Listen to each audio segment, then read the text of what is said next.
அமெரிக்காவின் வரி தாக்குதல். இந்தியா அமைதியாக ஏன் இருக்காங்க? அமெரிக்கா வரி போடுறாங்கன்னா பதிலுக்கு பதில் போட வேண்டியது தானே. ஏன் அமெரிக்கா பண்ணும்போது இந்தியா வந்து அமைதியாக இருக்காங்க அப்படிங்கிற கேள்வி எல்லாருக்கும் இருக்கும். இந்தியாவுடைய அமைதியின் பின்னணி என்ன அப்படிங்கிறத பற்றி இப்போ நம்ம பார்க்க போகிறோம். எதுக்காக அதிரடியாக அமெரிக்காவுக்கு எதிராக நடவடிக்கை எடுக்காமல் அமைதியாக போகிறாங்க, அமைதியின் பின்னால் என்ன இருக்குது அப்படின்னு பார்த்தோன்னா, அமெரிக்காவுடைய அதிபர் டொனால்ட் ட்ரம்ப் முதல்ல உலகம் முழுக்கும் இருக்கக்கூடிய நாடுகள் மீது வரிகளை விதித்த போது கூட சீனா வலுவாக குரல் கொடுத்தாங்க. மற்ற எந்த நாடுகளும் அந்த அளவுக்கு குரல் கொடுக்கல. சீனா ரொம்ப வலுவாக குரல் கொடுத்தாங்க. அமெரிக்கா சீனா மேலே என்ன பண்ணுறாங்க, 145% வரி விதிக்கிறாங்க. உடனே சீனா என்ன பண்ணுறாங்க, எங்கள் மேலே 145 இந்த இடத்துக்கு உனக்கு 125 அப்படின்னு சொல்லி 125% வரியை அமெரிக்கா பொருட்கள் மீது விதிக்கிறாங்க. அப்புறம் ஜெனீவாவில் ஒரு கூட்டு நடக்குது, பேச்சுவார்த்தை நடக்குது. அந்த பேச்சுவார்த்தைக்கு பிறகு வரியை 145 30% குறைத்தது. இப்போ சீனா என்ன பண்ணுறாங்க, 125 10 குறைக்கிறாங்க. அப்போது அதிரடியாக சீனா ஒரு ரியாக்ட் பண்ண உடனே தான் அமெரிக்கா அப்படியே இறங்கி வராங்க. இறங்கி வந்து 145 அப்படிங்கிறத 30 குறைக்கிறாங்க. உடனே சரி 30 குறைச்சிங்களா, நாங்களும் உங்களுக்காக குறைக்கிறோம், 125 உங்கள் மேலே போட்டோம் இல்லையா, 10 நாங்கள் குறைக்கிறோம். சீனா குறைச்சாங்க. இப்போ இந்தியா 50% அமெரிக்க வரிகளை எதிர்கொள்கிறாங்க. அப்போ எல்லாருக்கும் வரக்கூடிய கேள்வி தான், அப்போ சீனா மாதிரியே நம்ம பண்ணக்கூடாது. அப்போ அமெரிக்காவுடைய பல பொருட்கள் இந்தியாவுக்குள்ளே வருது இல்லையா, அதே போல் அமெரிக்கா சேர்ந்த பல நிறுவனங்கள் கடைகள் ஏதோ ஒன்று இங்கே செயல்படுத்துது, எல்லாத்தையும் மூட வேண்டியது தானே, எல்லாத்தையும் வெளியே அனுப்ப வேண்டியது தானே, பொருட்களுக்கு தடை விதிக்க வேண்டியது தானே. நமக்கு அவங்க பொருள், நம்ம பொருள் மேலே அவங்க விதித்த மாதிரி அவங்க பொருள் மேலே நம்ம விதிக்க வேண்டியதானே அப்படின்னு நிறைய கேள்விகள் அப்படிங்கிறது எல்லாருக்கும் வரக்கூடியது இயல்பான ஒன்று தான். ஏன் அப்படி பண்ணலை அப்படிங்கிறது தான் இப்போ கேள்வியாக இருக்குது. அமெரிக்க அதிபர் டொனால்ட் ட்ரம்ப் இந்தியா மீது 50% வரியை விதிச்சிருக்காரு. இது ஆசிய பிராந்தியத்தில் அமெரிக்கா விதித்திருக்கக்கூடிய மிக உயர்ந்த வரியாக பார்க்கப்படுது. சீனா, துருக்கி, அப்புறம் ஐரோப்பிய ஒன்றியம் ரஷ்யாவிலிருந்து எண்ணெய் வாங்குகிறாங்க, அதனால் இந்தியா மீது வரி விதித்திற்கான காரணம் சொன்னார். ஆனால் ரஷ்யா கிட்டேருந்து எண்ணெய் வாங்குறது சொல்லி இந்தியாவுக்கு 25 விழுக்காடு எக்ஸ்ட்ரா வரி விதித்தார் ட்ரம்ப்பு. ஆனால் ரஷ்யா கிட்ட வாங்குகிற எல்லா நாடுக்கும் விதிச்சாருன்னா இல்லை. அப்போ இந்தியா மட்டும் அவர் டார்கெட் பண்ணுறாரு அப்படின்னு ஒரு கேள்வி வருது. அமெரிக்காவும் ஐரோப்பாவும் ரஷ்யா கிட்டேருந்து யுரேனியம் அப்புறம் உரங்களை வாங்குகிறாங்க. அப்போ இந்தியா அதை பற்றி கேள்வி எழுப்புறாங்க, அதுக்கான பதிலும் இல்லை.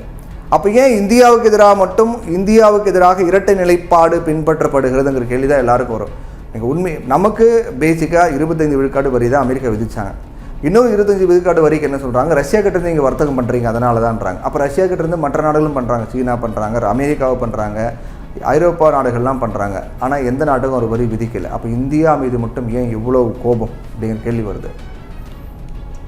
அமெரிக்காவில் இருந்து இந்தியா இறக்குமதி செய்யக்கூடிய முக்கிய பொருட்கள் கனிம எரிபொருள்கள் மற்றும் எண்ணெய், வெட்டப்பட்ட மற்றும் வெட்டப்படாத வைரங்கள், இயந்திரங்கள், கரிம ரசாயனங்கள், பிளாஸ்டிக் மற்றும் பழங்கள், நட்ஸு, இந்த தயாரிப்புகளில் மேக்சிமம் எல்லாமே அதோட மூலப்பொருட்கள் அல்லது இடைநிலை மட்டத்தில் இருக்குது. எல்லாமே அமெரிக்கா மீது பதிலடியாக வரிகளை விதிப்பதன் மூலமாக, அமெரிக்கா நமக்கு விதித்த மாதிரி நாம் அமெரிக்கா மீது வரிகளை விதிப்பதன் மூலமாக இந்தியாவினுடைய உள்நாட்டு மற்றும் ஏற்றுமதி வாய்ப்புகளுக்கு தீங்கு விளைவிக்கும் அப்படிங்கிறாங்க. அது நமக்கு பிரச்சனையாக அப்படிங்கிறாங்க.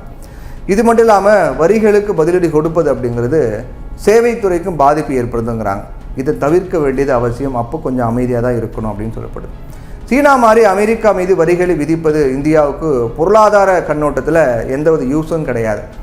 அவங்க பொருளுக்கு நாம் வரி விதித்தோம் அப்படின்னா அது நமக்கு ஏதாவது பயன் கொடுக்குமான்னு பார்த்தா எந்த பயனும் கொடுக்காது.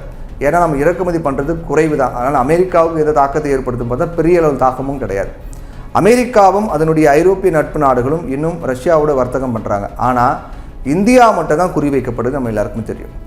அப்படிப்பட்ட சூழ்நிலையில் பதிலடி வரி அப்படிங்கிற வடிவில் இந்தியா ஒரு அடையாள பதிலை மட்டுமே வழங்குவது சரியாக இருக்காது. அவங்க நோக்கமே வேறையாக இருக்கும்போது நாமளும் பதிலுக்கு பதிலாக வரி விதித்தோம் அப்படின்னா அது நமக்கு எந்தவித பயனும் கிடையாது. அமெரிக்கா மீது இந்தியா வரிகளை விதித்தா ட்ரம்ப் கோபமாகி இன்னும் இந்திய பொருட்கள் மீது இன்னும் அதிக வரிகளை விதிப்பார். அப்போ நம்மளால் ஒன்றுமே பண்ண முடியாது. இந்தியாவுக்கு இன்னும் நஷ்டம் அப்படிங்கிறது அதிகமாகும். ஏன்னா இந்தியா அமெரிக்காவுக்கு ஏற்றுமதி பண்ணுறதை விட மிக குறைவாக இறக்குமதி பண்ணுறாங்க. ஒருவேளை நிறைய இறக்குமதி பண்ணாங்கன்னா நம்ம வரி விதிச்சோன்னா அது அமெரிக்காவுக்கு தாக்கம் ஏற்படும். ஆனால் நம்ம ஏற்றுமதி பண்ணுறதை விட அமெரிக்காவிலேருந்து நம்ம வாங்கக்கூடிய பொருள் குறைவு தான். அதனால் அமெரிக்காவுக்கு பெரிய தாக்கத்தை ஏற்படுத்தாது.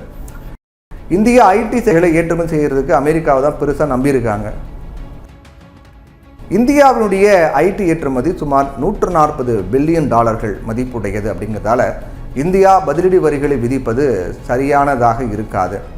சோவியத்துக்கு பிந்தைய காலத்திலும் பார்த்தோம் அப்படின்னா இந்தியா ரஷ்யா வர்த்தக உறவுகள் அப்படிங்கிறது தொடர்ந்துக்கிட்டே இருக்குது. தொடக்கத்திலிருந்தே 1995 1.4 பில்லியன் டாலராக இருந்த நிலையில் 2024-25 நிதியாண்டில் 68.7 பில்லியன் டாலராக அதிகரித்தது. அமெரிக்கா தவிர்த்து பார்த்தோம் அப்படின்னா இந்தியா ரஷ்யா இடையான உறவு அப்படிங்கிறது 1995 1.4 பில்லியன் டாலராக இருந்தது. ஆனால் இப்போது 2024-25 நிதியாண்டில் 68.7 பில்லியன் டாலராக அதிகரிச்சிருக்கு ரஷ்யாவுக்கும் இந்தியாவுக்கு இடையிலான இந்த வர்த்தகம் அப்படிங்கிறது. ஐரோப்பா மற்றும் சீனா மீது ட்ரம்ப் எந்த வரிகளையும் விதிக்கலை. அவங்களும் ரஷ்யா கிட்டேருந்து எண்ணெய் வாங்குறாங்க. இருந்தாலும் அவை ரெண்டும் ரஷ்யாவிடமிருந்து மிகப்பெரிய அளவில் எரிசக்தி வாங்கக்கூடிய நாடுகளாக இருக்காங்க. ஆனால் அமெரிக்கா அவங்க மேலே வரி விதிக்கலை. இந்தியா ரஷ்யா எண்ணெய் வாங்குவதை நிறுத்தினாலும் ரஷ்ய பாதுகாப்பு உபகரணங்களை வாங்குவதை நிறுத்துவதற்கும் பிரிக்ஸ் நாட்டு கூட்டமைப்பிலிருந்து வெளியேறுவதற்கும் பிற நாடுகளுடைய நாணயத்தில் வர்த்தகம் செய்யாமல் இருப்பதற்கும் நிர்பந்திக்கக்கூடும். ஒருவேளை அமெரிக்கா சொன்ன மாதிரி ரஷ்யா கிட்ட நம்ம எண்ணெய் வாங்காமட்டாலும் கூட அப்போது உடனே என்ன பண்ணுவாங்க அமெரிக்கா, அப்போ ரஷ்யா கிட்டேருந்து நீங்கள் ஆயுதங்களும் வாங்கக்கூடாதுன்னு சொல்லுவாங்க. பிரிக்ஸ் நாட்டிலேருந்து வெளியேறணும்னுவாங்க. நீங்கள் அமெரிக்கா டாலரை பயன்படுத்தக்கூடாதுன்ற ஆலோசனை போயிட்டு அது எல்லாத்தையும் கேன்சல் பண்ணுங்க அப்படின்னாங்க. அப்படி நாளுக்கு நாள் நெருக்கடிங்க கொடுத்துட்டே தான் இருப்பாங்க. ட்ரம்பினுடைய வரிகளுக்கு எதிராக இந்தியா தன்னுடைய பொருளாதாரத்தை வலுப்படுத்த வேணும். உலகினுடைய மற்ற சந்தைகளில் தனக்கான மாற்று வழிகளை தேடணும் அப்படின்னு நிபுணர்கள் சொல்கிறாங்க. இதுதான் சிறந்த தீர்வாக இருக்கும். அதை விட்டுட்டு அமெரிக்கா நமக்கு வரி விதித்த மாதிரி நாம் அமெரிக்காவுக்கு வரி விதிச்சோன்னா அது நமக்கு இன்னும் நெருக்கடி நாமளே ஏற்படுத்திட்டா போல இருக்கும் அப்படின்னு சொல்லப்படுது.